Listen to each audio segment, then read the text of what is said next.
dengan Ibu Diana. Ibu Diana dan Katina. Mungkin bisa dijelasin awal mula Soleh bisa sampai ke Thailand itu seperti apa prosesnya? Jadinya kan waktu itu teman-teman sekaligus tetangga ya, Sally sama Ade ke rumah, bilang katanya Teh Soleh mau kerja ke Thailand, di sana ada pacar Ade gitu, kerjanya di hotel. Ya terus ya udah saya iniin kan bener di hotel gitu, iya benar gitu. Terus anak saya kan gak lama tuh, Mak mau perpanjang paspor, karena sebelumnya kan anak saya udah pernah ke Malaysia tuh dari kampusnya, paspornya diperpanjang dulu kata dia gitu. Ya udah deh, sama siapa, sama Kak Sally. Terus mau ke imigrasi juga sama Kak Sally. Terus izin lagi berapa hari kemudian mau ketemu orang yayasan, katanya ke Tanjung Priuk, ditemenin sama Kak Sally. Itu anak saya pesennya gitu.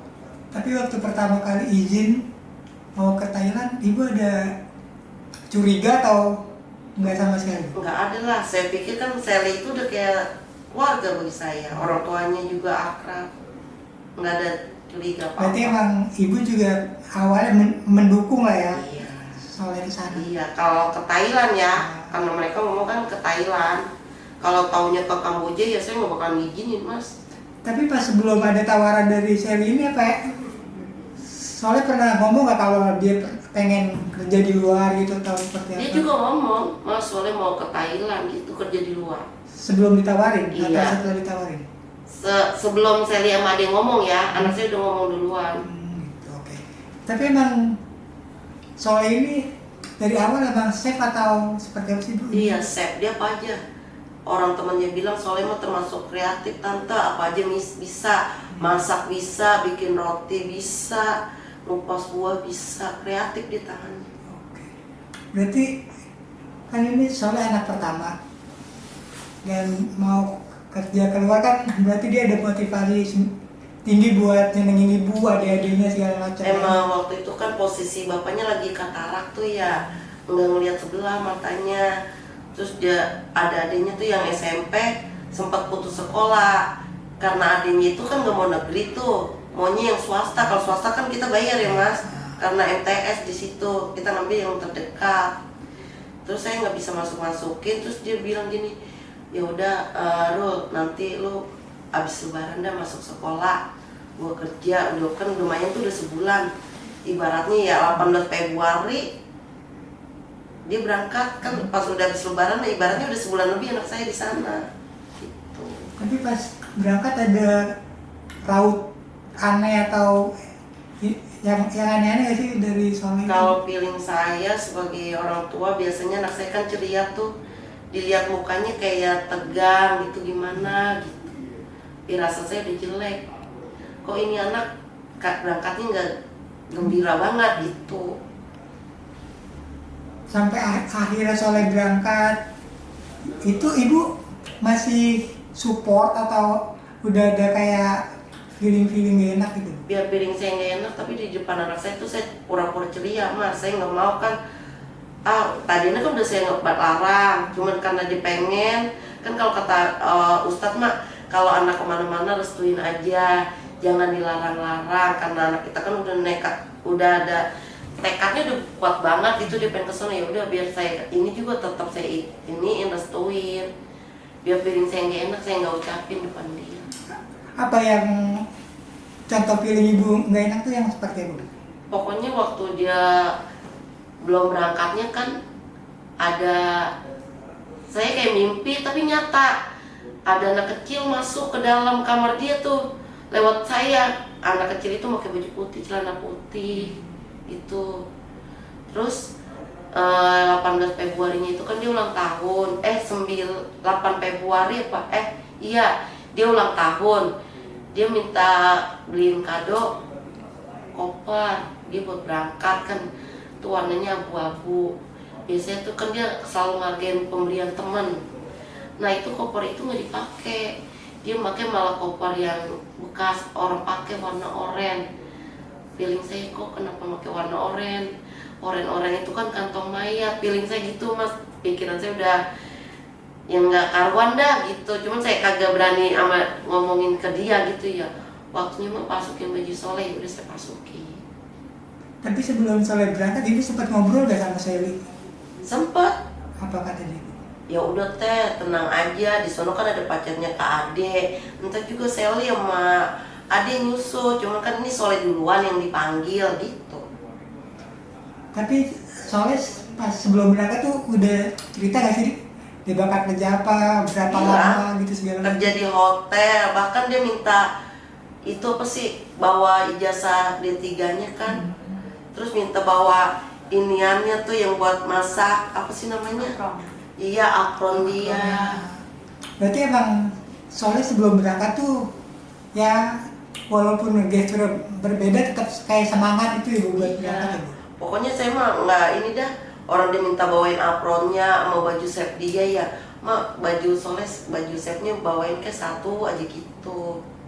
Tapi ibu sempat curiga gak sih waktu sebelum Soleh berangkat ke Sally gitu?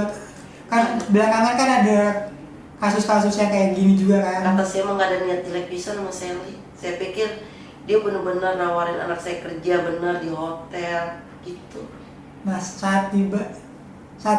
akhirnya Soleh berangkat terus dia ngabarin di sana seperti apa bu ini? Ada perbedaan nggak dari Soleh? Pas waktu malam-malamnya itu mah tanggal 19 Februari malam nih ya, kan dia berangkat 18, kan malam otomatis tanggal 19 ya. Happy dia mukanya, orang nunjukin kamarnya, mak tempat kamar Soleh nih mak, kamarnya ber-AC, tempat tidurnya empuk deh gitu mas. Kalau kata saya mah kayak di hotel bener. Ya udah dah, Soleh istirahat gitu, udah cuma ngasih tahu tempatnya doang, tempat dia tidur gitu. Nah perubahannya terjadi Pas tanggal 19 pagi dia nelpon saya tuh di posisi di atas kasur. Dia bilang udah mulai kerja baru pulang. saat di Thailand tuh ada firasat-firasat yang nggak enak sih bu. Feeling-feeling yang pas dia Udah 19 karena pagi. ngeliat mukanya Nah, pas gitu, kok Soleh nggak pernah upload depan gedung dia kerja. Kan biasanya tuh bocah mas kalau kerja di mana aja nih gedung depannya tuh ada bacaan itu dia gituin di anuan IG sambil nyuci piringnya, sambil ngadonin kue, masukin kue, apa aja dia mah diiniin, di apa sih namanya, diupload ya itu. Pas di Thailand mah nggak ada. dia nggak ngirim foto atau Enggak. apa gitu. Enggak, makanya teman-teman kuliahnya aja tuh sempat bingung, kok Soleh ke Thailand senyap, maksudnya nggak biasanya, pada curiganya gitu teman-temannya.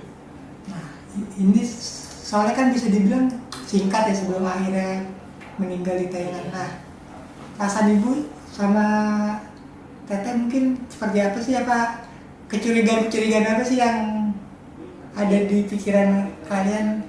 Ya kadang-kadang suka kalau ngeliat TikTok itu ya jadi seram gitu ya.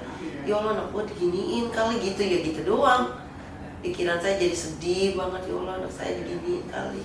Gitu. Teteh mungkin Saya juga gitu kan, karena awalnya nih kalau keluarga sebetulnya nggak tahu ya tentang perjalanannya gitu, perjalanan dia ke sana gitu. Jadi kita taunya dia ada di Thailand itu saat dikabarkan meninggal gitu. Saat dikabarkan kritis, tanggal 2 itu dikabarkan kritis. Itu kita masih berpikir di sini. Tapi setelah jam setengah 10 pagi itu dikabarkan meninggal gitu. Saat kita bilang di rumah sakit mana, ternyata dikabarinnya di Thailand. Kaget lah kita di situ semuanya gitu. Nah udah dari sana kita nunggukan proses pemulangan dan sebagainya gitu. Dari situ baru kita baru tahu kalau ternyata bukan di Thailand tapi di Kamboja. Baru kita mulai mencari bantuan di situ karena kita udah ngerasa ada yang nggak beres. berarti waktu pamit sama ibu mau ke Thailand tuh soalnya bener ngomong mau ke Thailand. Iya, Thailand, orang Sally juga sama tetangga pernah ngomong ke Thailand. Sampai akhirnya tahu kabar kalau Soleh di Kamboja seperti apa? Ya lo kaget banget mas, mana saya paling takut itu ya tetangga gemesen jangan ke Kamboja, serem gitu. Karena anak saya mau pergi ke Thailand, kata Soleh gitu ya. Mak, Soleh mau mak ke Thailand, mak kota gitu. Nah, yang katanya tadi momen-momennya pas sebelum Soleh meninggal katanya dia udah lemes gitu segala macam. Itu telepon tanggal 2 Maret. Kan waktu pas baru nyampe tuh saya sempat komunikasinya cuma 4 hari doang. Sesudah itu saya nggak bisa. Nggak bisa karena nomornya nggak aktif. Checklist 1 terus. Itu. Nah itu tiba-tiba bisa komunikasi lagi? Anak saya udah sekarat duduk di kasur. Nah udah gitu tempat tidurnya udah beda. Udah jelek itu kayak di rumah satu gitu tuh di bawah. Itu yang menghubungi ibu yang menghubungi atau teman dia di sana? Teman dia di sana. Katanya apa, Bu? Ibu ini teman Soleh dari Thailand. Gitu. Pakai bahasa Indonesia? Iya pakai bahasa Indonesia. Solehnya sedang sakit Bu gitu. Anak saya duduk kayak begini Mas gitu tuh. Begini matanya melek masih ada ini. Cuman kayak kosong gitu. Soalnya ngomong sesuatu gitu. Boro-boro orang saya panggil gini, Soleh ini mama, Soleh ini mama. Saya berjerit-jerit anak saya kagak ini. Terus orang-orang pada kenapa gitu. Orang saya kencang banget jeritnya ya. Karena anak saya tuh dipanggil nggak ada respon apa-apa, jawab juga enggak, geleng-geleng kayak enggak. Cuman kayak patungnya begini, duduk di atas kasur di lantai bawah, bukan di rumah sakit. Orang itu kan ngelainnya ke Soleh kameranya. Soleh ini mama, Soleh ini mama. Sampai 3 kali anak saya nggak ini, saya kan nangis, jerit-jerit. Terus orang itu langsung ngomong, Ibu apakah, enggak, pertamanya gini dulu. Kalau emang Soleh sakit, saya minta pulangin aja anak saya gitu kan ya. Terus kata orang itu ngomong gini, Ibu kalau misalnya udah Soleh bisa nyebut jati diri dia sendiri, bisa dipulanginnya, tapi ini dia di imigrasi nyebut nama dia aja dia nggak bisa, nggak kenal siapa dirinya gitu. Terus orang itu ngomong apakah Soleh punya riwayat kejiwaan? Orang itunya? Iya, dan saya kan ngebantah, anak saya nggak punya riwayat kejiwaan, kata saya gitu. Berangkat juga cuma bisul doang, itu juga udah pecah bisulnya gitu. Tapi saat video call itu yang terakhir, ibu yakin Soleh masih hidup atau? Ya kalau saya mah namanya ini, saya pikir anak saya sakit aja gitu parah gitu ya. Saya bahkan sempat minta bikinin air tuh, namanya orang Betawi kan ada, bikinin air anak saya dong gitu ya biar sadar gitu. Padahal orang pintar itu ngomongnya malam itu anak saya udah nggak ada. Cuman kagak enak kasih tahu saya besok ya sembuh gitu. Pas pagi-paginya saya dapat kabar dari sono meninggal anak saya. Yang ngabarin Orang itu lagi, juga? cuman ke adik saya, tolong kasih tahu mamanya Soleh udah meninggal. Saya nggak tega nelpon langsung ke mamanya Soleh, soalnya malam udah histeris gitu. Nah saat ibu dengar Soleh udah meninggal, kayak gimana Bu perasaan? Yo, Pak udah hampir mau pingsan. Percaya nggak kepercaya gitu, kan semalam anak saya masih duduk, cuman enggak ini dah, dia nggak bisa kayak nggak gerak nggak ngomong. Saya nggak percaya anak saya kalau udah anak saya meninggal. Bahkan sampai udah berapa hari juga saya minta sama si Ade, dia kirimin surat kematian Soleh apa dia minta sama pacar kamu gitu ya. Udah berapa hari tuh anak saya kan udah dikabarin meninggal. Biar teteh tenang kalau Soleh benar-benar udah meninggal. Kan banyak tetangga ngomong formalitas doang itu meninggal, padahal mbak di sana masih hidup. Itu saya takutnya gitu doang. Nah saat Soleh meninggal, itu ibu langsung konfirmasi ke saya atau seperti apa? Iya, langsung. Apa kata saya? Ya dia nanya itu dulu si Ray itu kan yang bisa dihubungin kan Ray doang pacarnya Ade. Katanya kerja kali ini gitu. Bahkan saya sempat minta kirimin surat kematian, foto anak saya meninggal gitu. Lama dikiriminnya. Nah proses pemulangan jenazah sendiri seperti apa? Itu kan waktu itu dia komunikasi pakai HP. Saya kan gak punya HP tuh. Orang itu kan nelpon ke adiknya, karena adiknya kan masih sekolah yang SMK. Terus saya minta omnya dah, karena saya nggak ngerti kan cara-cara WA bapaknya juga. Omnya deh itu adik dari bapaknya. yang berkomunikasi sama orang sono dari Rai sampai ke Kelvin, ngakunya orang perusahaan. Nah, proses pemulangan jenazahnya itu berapa lama sih, Kak? Jadi dari tanggal 3 sampai tanggal 15. Jadi 15 sampai malam. di Indonesia itu tanggal 15 malam. Prosesnya lancar itu, nggak ada kendala apa? Ya, kalau yang kita ini sih awal-awal sih seperti ada sedikit lama ya gitu. Nah, kalau yang kita merasanya setelah mulai agak naik gitu beritanya, itu barulah ada respon lebih cepat gitu dari Viral, itu rada-rada viral. Ya, mulai langsung step-stepnya itu lebih cepat gitu, proses-proses surat menyuratnya dan lain-lainnya gitu. Karena kalau awal-awal tuh masih kayak tunggu ya, ini masih proses itu gitu. Tapi setelah kan dari tanggal kalau nggak salah tanggal 3 ya 4, 5, 6 kalau nggak salah waktu itu kan pernah dijanjikan tuh tanggal 6 apa berapa gitu, kita nunggu nggak ada sampai tanggal 10 itu nggak ada. Nah setelah tanggal 11 itu baru tanggal 11 itu langsung cepet sampai tanggal 15 itu dipelankan. Nah, buat motivasi awal sampai akhirnya mau ngangkat kasus kematian Soleh ini ke apa sih, mau diviralin itu seperti Sebenarnya apa kita maksudnya? nggak ada tujuan mau viralin atau bagaimana gitu ya, cuman kita hanya ingin keadilan aja gitu untuk almarhum itu aja sih sebenarnya. Dan juga kita berharap mungkin dengan akhirnya menjadi viral gitu, tidak ada lagi korban-korban seperti Soleh gitu, tidak ada lagi ibu Diana yang lain gitu yang sedih kehilangan anaknya. Itu aja sih sebenarnya. Kejanggalan apa sih, Kak, yang keluarga Soleh mungkin rasain dari meninggalnya Soleh ini, Kak? Kalau untuk awal pepulangan itu memang kita melihat kayak ada bekas jahitan gitu ya di kiri dan kanan gitu. Dan kalau dari ibunya yang menyaksikan, yang memandikan itu merasa seperti di tulang bahu ya, itu agak seperti miring gitu, tidak apa sinkron gitu Pak. Pokoknya ini aja deh Mas, kok ini ada apa gitu. Di Kanan kiri Ya. gitu, kayak ada lepitan gitu. Kayak garis besar. Cuman kan kita sudah ini ya ekshumasikan, sudah melakukan otopsi juga.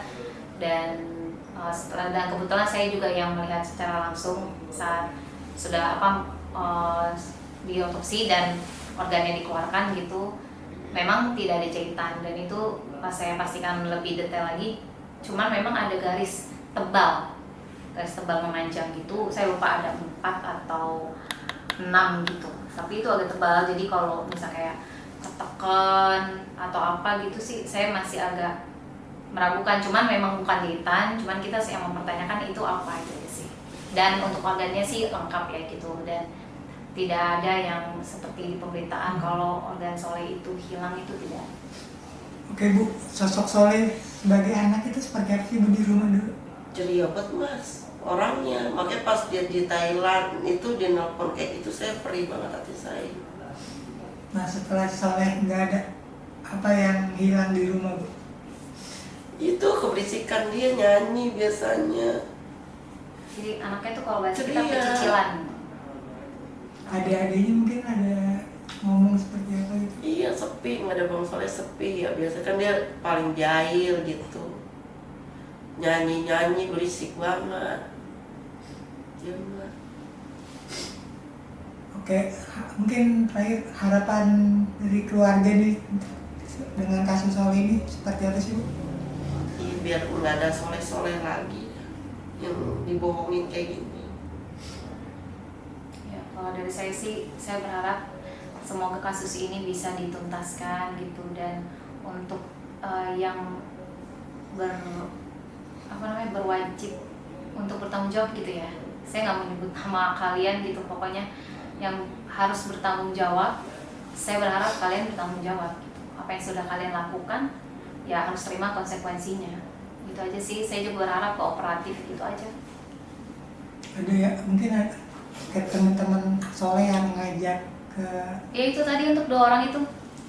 apa yang lebih dipertegas mungkin. Lebih dipertegas, semoga mendapatkan hukuman yang setimpal.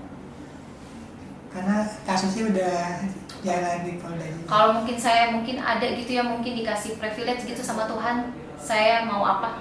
Saya mau nyawa kalian. Tapi kakak udah pernah coba buat ketemu Sally gitu secara langsung atau? Belum. Kita masih menunggu dari kita masih saat ini kan sudah ada di pihak kepolisian gitu kan, kita apresiasi apa yang dilakukan oleh pihak kepolisian, kita mengikuti arahan dari kepolisian gitu. Mungkin dari ibu terakhir, Bu kan sebagai orang tua, ibu udah kehilangan anak ibu.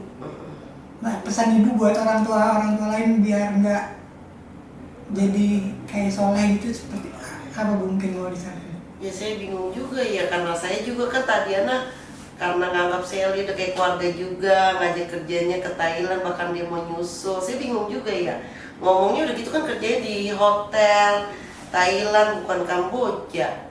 Mungkin ini kali ya, untuk sekarang tuh jangan Jangan percaya mudah siapapun, jangan mudah percaya, gitu aja dah. sekalipun orang terdekat, itu aja sih kayaknya Itu sekarang. aja pesan saya. Oke. Cut. Oke, kan.